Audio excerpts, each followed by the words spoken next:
Good morning. Today we're headed off to see the Cuisine tunnels and the Mekong Delta. Xin Gao and welcome back to my channel. In this Vietnam vlog episode, we'll take you on a remarkable tour of two iconic destinations near Ho Chi Minh City, the Cuisine tunnels and the enchanting Mekong Delta, with a special focus on the vibrant village life along the way. Today's tour was almost like a private tour since it was just me, my husband, and a lovely couple on their honeymoon. Some people say to visit those two sites separately, but we opted to visit both of them at the same time because they're located in the same general direction. We had prioritized efficiency. Wonder where that big tour bus is headed to. We battled through rush hour traffic in Ho Chi Minh City, and about 2 hours later, we were at our rest stop. It was a government-funded center for the victims of Agent Orange and people with other disabilities. They are trained to make the traditional Vietnamese art pieces of inlaid eggshells in lacquer. To support the cause, we got ourselves a little souvenir. Then it was time to head back to our van to continue to our journey to the Cuisine tunnels. I have to admit that I was a little uncomfortable about visiting the Cuisine tunnels because this isn't a place where you can relax and have fun like Ha Long Bay. No, this was one of the many battlegrounds of the Vietnam War. It's a place to learn and remember the atrocities of war. Think of it as dark travel. Our tour guide demonstrated the traps that were planted on the ground. Yikes at those spikes. There were also hatches in the ground to enter and exit the tunnel network. Remember, Cuisine is a fascinating network of underground tunnels used by the Viet Cong during the Vietnam War. This is where you learn how the village people and the North Vietnam Army fought the U.S. Army and South Vietnam Army with booby traps and tunnels. My father had fought in the war, and it was surreal to get a glimpse of what it must have felt like for him to be walking through the jungle and trying to avoid all sorts of traps. Obviously, he made it out fine, but this tour hit a little harder for me than the average foreign tourist. Here's a demonstration of all the other types of ground traps.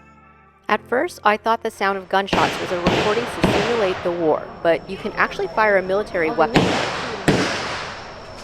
I think I'll pass. We sat this one out as the honeymooning couple took up the demonstration. The underground tunnel network goes for kilometers, but they do allow visitors to crawl through 250 meters of it. That's a little over a lap on the track. We had another guide lead us through the tunnel because otherwise we would have gotten lost. He earned his tip for the day. Definitely not for people with claustrophobia or for those with any health problems. Instead of 250 meters, we ended up crawling about 40 meters of the tunnel. Oh, watch out for that step. Oh my god. Yeah. I'm glad I'm short because that's the only way that I'm able to get through this tunnel.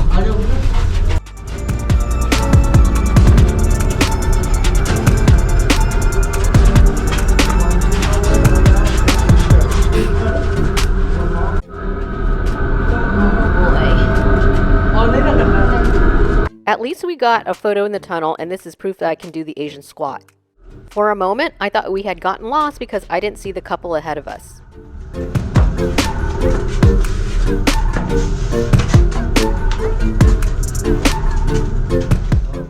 Thank goodness for the light at the end of the tunnel. This was the kitchen, and it's close to the ground to hide any smoke from cooking.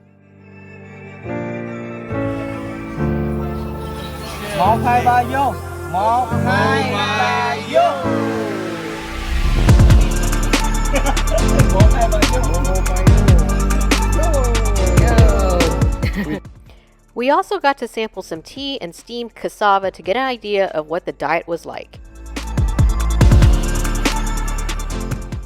Here's a schematic of what the tunnels looked like. Pretty intricate. Okay, what are you doing, dear? I'm going into the tunnel. Good thing you're small and you can fit. Okay.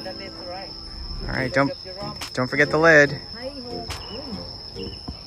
Wow. Lunch was included with our tour, and there was a restaurant on site. It was a family-style spread of traditional southern Vietnamese cuisine such as soup, braised pork, and egg omelette. It feels like having dinner cooked by my mother. Overall, I do think it is worth going to the Cu Chi tunnels even if it makes you feel uneasy. The Vietnam War was a tragic time in history for both sides, and hopefully by visiting the tunnels, people will understand the grave costs of war. Now for some levity for the rest of the day. We drove about an hour and a half to the Mekong Delta. This region is often referred to as the Rice Bowl of Vietnam due to its immense rice production. We arrived at the city of My Tho, and we parked at the port to take a boat across the Mekong River to visit a village.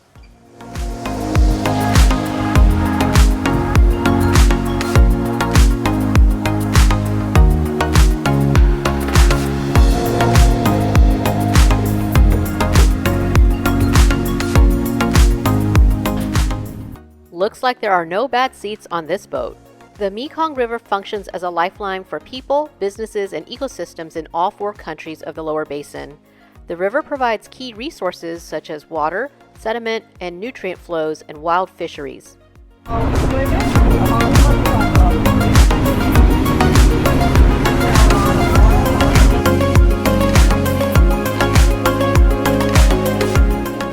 About 20 minutes later, we arrived across the river.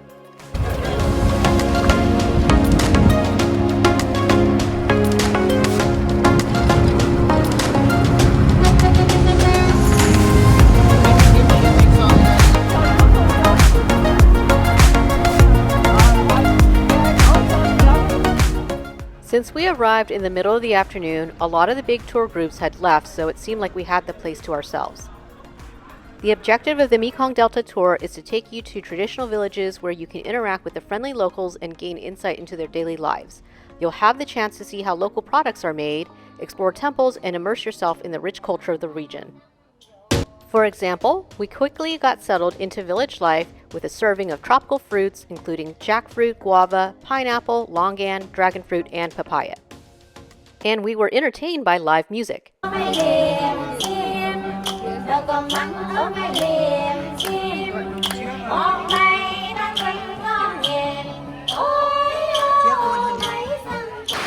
had polished off the whole plate of jackfruit by myself since nobody else at the table wanted it. Now it was time to continue the tour, but it started to rain. But hey, they sold ponchos on site, so we purchased some. As always, having some Vietnamese cash around is helpful.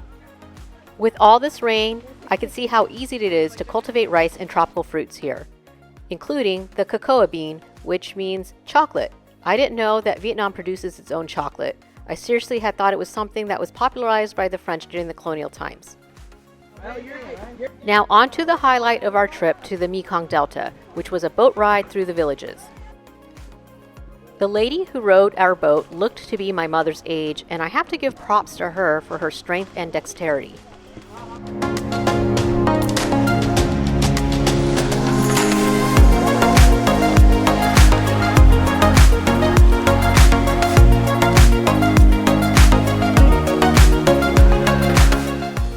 Definitely life on the Mekong Delta is different from living in Ho Chi Minh City.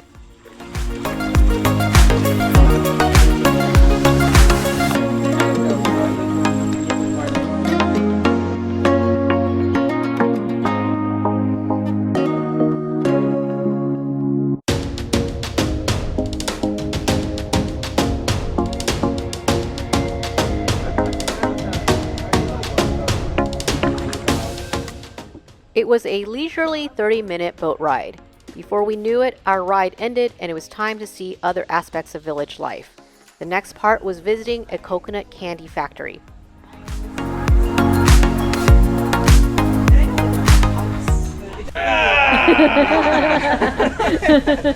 When coconuts get old, they turn brown on the outside, but the liquid on the inside becomes milky rather than the coconut water we're used to seeing sold at the supermarket. It's grounded up and turned into candy. Ooh, this is hot. There's no sugar? No sugar. Really? No sugar? It's still pretty sweet. There were opportunities to buy packs of coconut candy to bring home as gifts. Don't mind if I do. Yeah, một cái bịch nữa đi. Yeah. So I was surprised that there were cocoa plants in this area, and I was even more surprised that there was a bee farm here to make honey, which is our next stop. Since it had just rained, the bridge was a little slippery, or really slippery.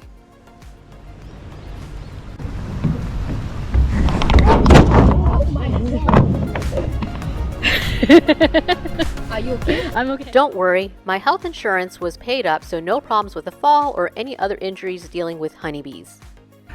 Honey, what are you holding, dear? I'm holding some honey, honey. Okay, so for someone who doesn't like mosquitoes, now you're holding some bees, some honeybees. I'm trying to be calm. Boo! They also allowed us to sample the honey with some tea.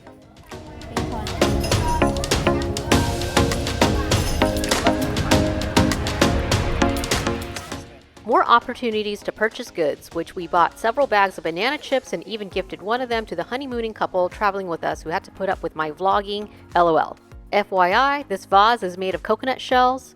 Actually, this entire house is made out of coconut, not bamboo. Did you guys know that? These are all, they made this from coconut trees. From coconut tree, just amazing. So we had slippery bridges, honeybees as potential hazards on this visit. Oh wait, I'm sorry. I wasn't recording. Are you serious? I really wasn't recording there. Okay. Okay. This is a Kong Trang. Okay, so it's like a boa constrictor, sort of. Snake. It's a boa constrictor. Right? It's a boa constrictor. You know trunk and rang different, right? Because a trunk, it tie you very strong. That's a boa constrictor. Boa constrictor. Yeah. Kong Trang is a boa constrictor. Kong Rang is a Rang? snake. I Yes, see. by you. Yeah, which By bites you. Yeah. So, But that one tie you very strong. Okay. so just another day in Vietnam, dear? Just another day and going after my fanny pack. Yeah. Can you say Kong Trang? Kong Trang. Oh. Okay. Oh, you scared what does it mean? It's a boa constrictor. Yeah. So that's pretty good. Say that again. Kong Trang. Okay, close enough. Okay. Sadly, our afternoon in the Mekong Delta village was coming to an end and we had to catch a boat back to the mainland. I think if you were to do this tour separately as an all-day excursion, you would have gotten a lot more out of it, but remember, we had prioritized efficiency by combining it with a visit to the cuisine tunnels.